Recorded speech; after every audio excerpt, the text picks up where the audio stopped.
Hey folks, today I'd like to teach you how to play the game Tower of Madness. Stick around.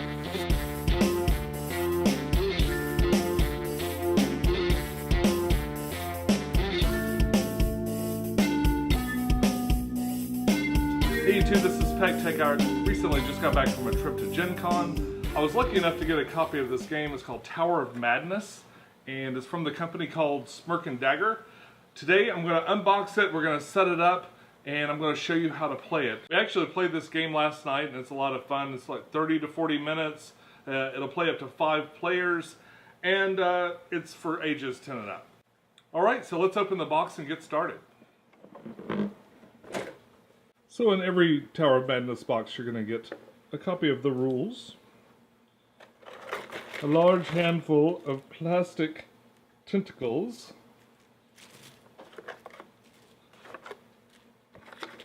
the roof of the tower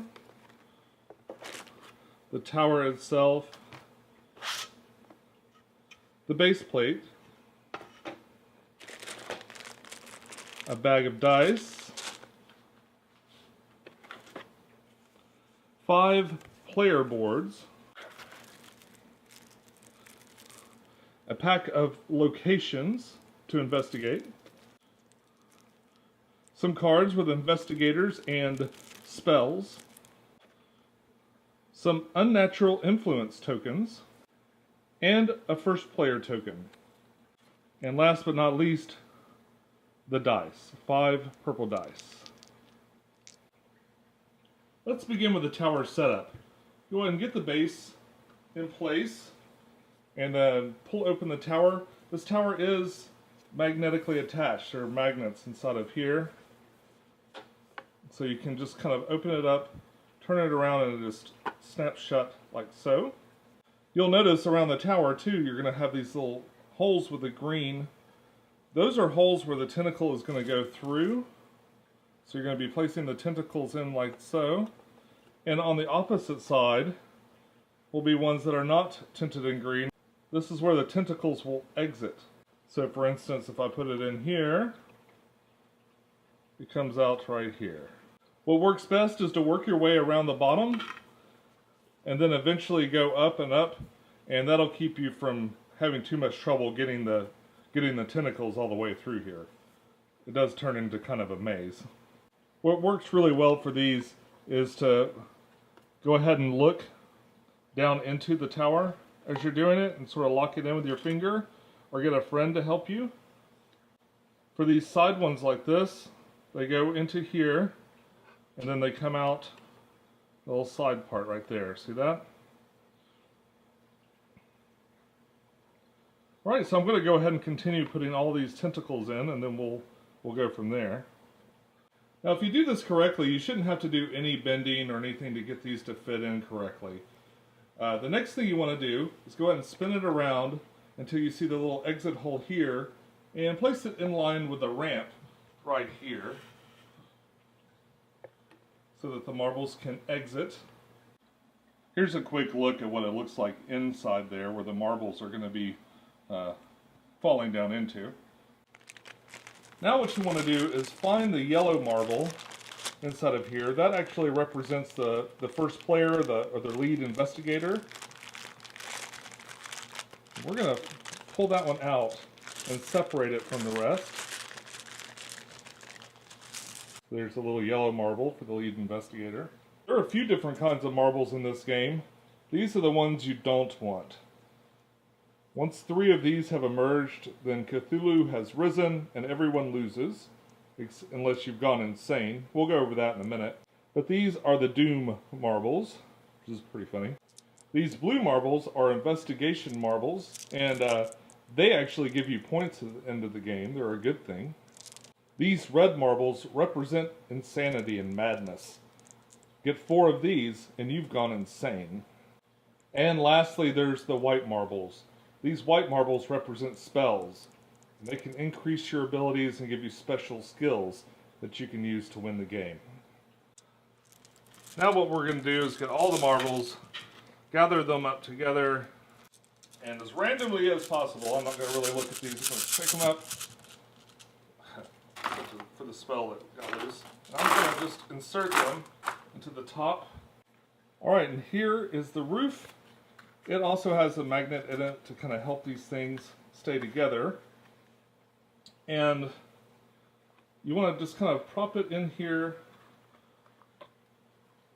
underneath these spires, these tall parts right here.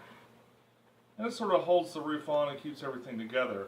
Be careful not to push too hard at this point, especially with all the marbles inside, because it can occasionally pop this seam right here and cause it to kind of come apart. Like so. Sort of keeps everything together.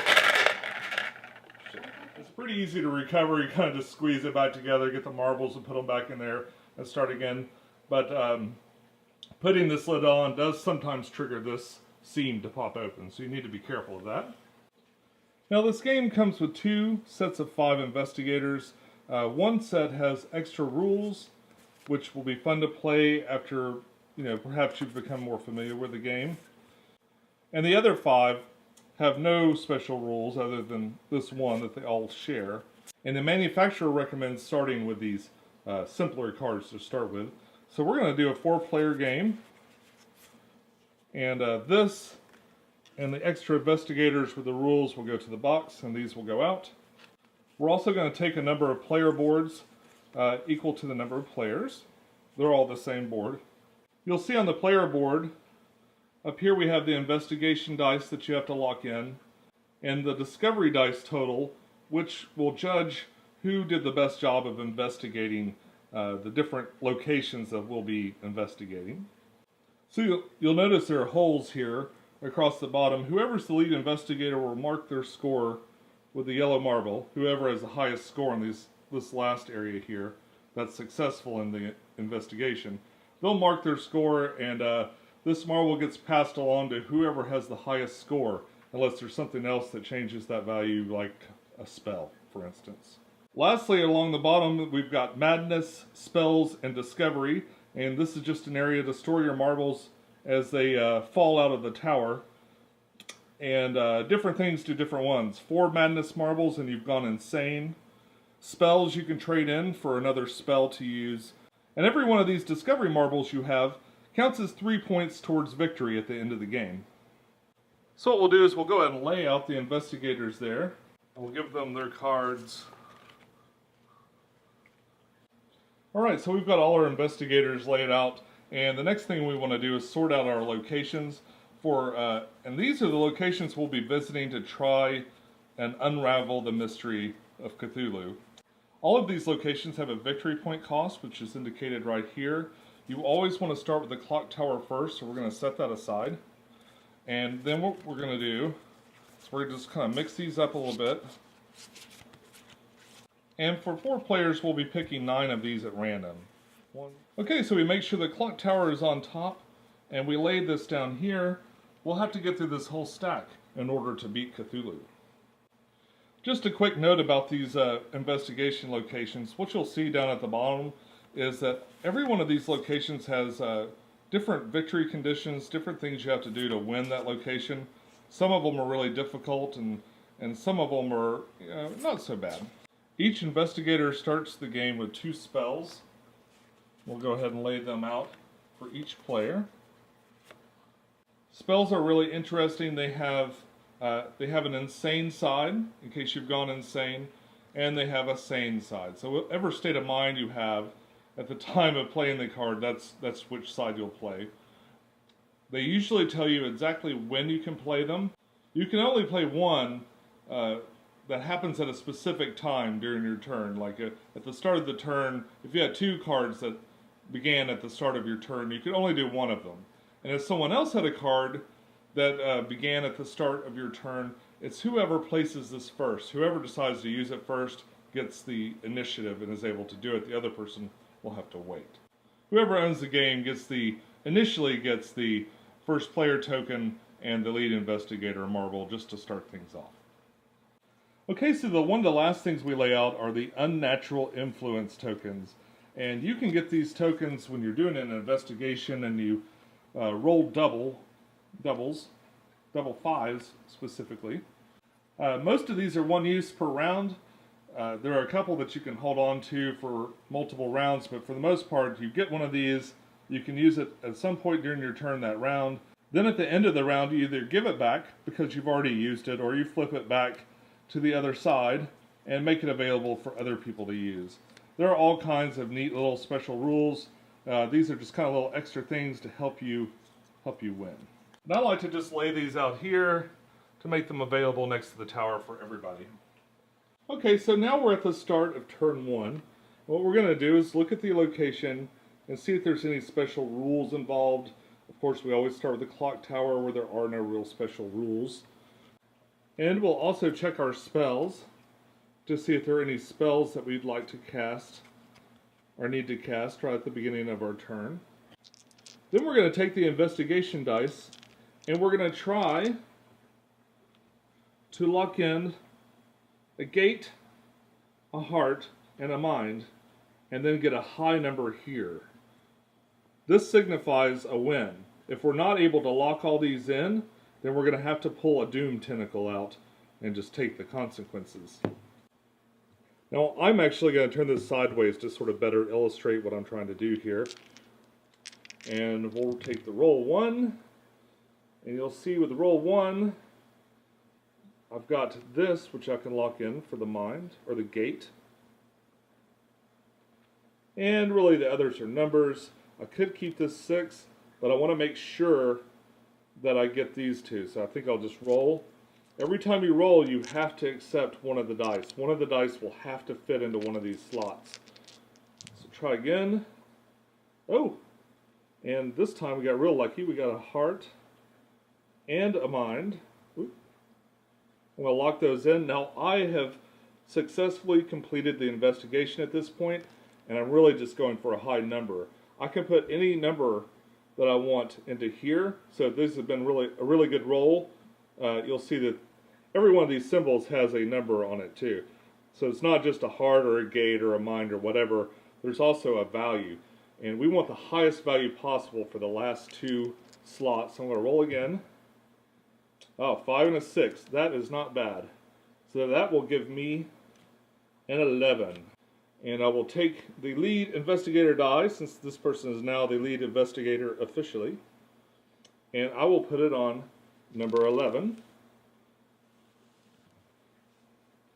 Now I will keep this here to indicate that I'm the current winner of this level until somebody beats the 11. Other things that can happen is sometimes there are spells that increase this value by 2. There's a spell that makes sure that the person with the lowest one will win that round. So there's all kinds of spells that kind of mix things up. But these will basically go to the next person. Just for fun, let's play their hand too. Alright, here comes my next investigator. And of course I'm turning this sideways just by way of example to show you guys. And I roll, and what I have here, I've got a mind I can lock in, I've got a heart I can lock in, and no gate. I really want to win the investigation. Oh, there's a gate. And I got these 2, which are kind of low. Let me try again. Ooh, 6 and a 5. Well, that's really strange. That's the exact same roll as I had before. And I'm not actually sure what to do about a tie. I'm going to have to ask about that. So let's move down to the next player. Let's see what happens with them. So they roll, and we lock in a heart, we lock in a gate. We've still got a mind that we need to get. Ooh, okay, no mind, but I've got to keep something, so I guess I'll keep this 6. Right here. Roll again. Again, no mind, but I did get this 4. Guess I'll keep this here. Now, if I don't roll a mind on this roll, I'm going to fail this investigation. So let's see. Nope. I got a 6. Alright, so this investigation has failed. And the penalty for failing the investigation is a tug on the tower. So what I do is you grab a tentacle and you gently pull it out and you lay it next to you. Of course, early on, there's not going to be a lot of consequences. So at the end of the round, whoever had the most discovery points gets to take that location card and the corresponding victory points. The card is just kept next to the character here. Now, as you move through this game, you're eventually going to drop some marbles, and it's important to remember that not all marbles are bad. For instance, this may be sort of an unfortunate drop, but let's take a look at what happened here. 3 spell cards, 2 investigator marbles, worth about 6 points at the end of the game, but we have 2 insanity marbles. 2 more of these, and we'll be playing it as an insane player for the rest of the game. And as you can see, they've put an area here where you can sort of notch these in to keep track of what's going on. And that will help you keep count of what you've got marble-wise. You can trade each of these in for more spells. So like I got 3, so I could add 3 spells to my tableau. They have no other points value. These are worth 3 points at the end of the game, and after 4 of these, of course, you go insane. So what happens if you do go insane? Let's say I had 4 of these, and I'd flipped out and gone crazy. When that happens, the player stops rolling these. They no longer care anything about solving any kind of investigation. If they use a spell, they're now going to use this side of the spell where that indicates they're insane. And their turn will consist only of pulling a new tentacle and trying to slowly bring forth Cthulhu by getting all of the green Doom marbles. As you roll these Doom marbles up, there's a little spot on the base where you can keep them. And there's 3 holes around the base, 3 of them, and Cthulhu has arrived. If you've gone insane and you manage to bring forth Cthulhu, then you win. But if you haven't gotten all the marbles, and you've managed to go through all the different locations in the stack, then what you're going to do is determine a victor. So at the end of the game, you're going to count up all the locations that you won. You count up the total, list on the side of here, and you total up any of the blue marbles that you may have gotten during your investigation, and the person with the highest points wins. It's pretty simple. And that, my friends, is how you play Tower of Madness, or at least a brief overview of how to play Tower of Madness. I haven't played this game a whole lot yet. I can tell you from my initial play of this thing, I really had a good time. I took it to a friend's house, we sat around and played it, and had a great time figuring it out. At first glance, it looks like it could be maybe a little bit complicated, but it's really not.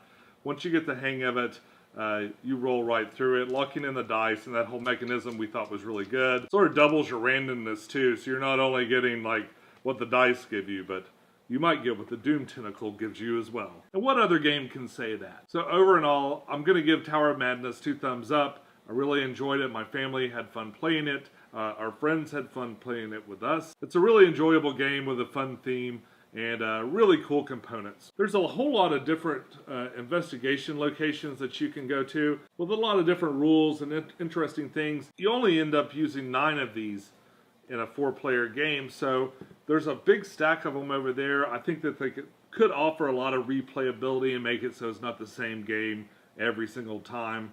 Of course, where these marbles fall and how they fall out, that's probably going to change in every single game that you play, so there's a high degree of replayability in this. Now, I've never actually played Kerplunk. I have no idea how that game is played, but the Cthulhu version of Kerplunk is definitely an entertaining concept in itself. So this is just one of many games that I brought home from Gen Con, and I'll be going through a few of the other ones. This was one of the ones that I really wanted to make a video on just because it's so visually interesting. And if you haven't seen it already, be sure to check out the Forbidden Skies review. It's kind of got a little bit of behind the scenes of what it's like to try to get there early and buy a game before it sells out, mixed in with a regular review. But that's all I've got for you for now. Till next time, follow your bliss, play more games, and I'll see you soon. Bye-bye.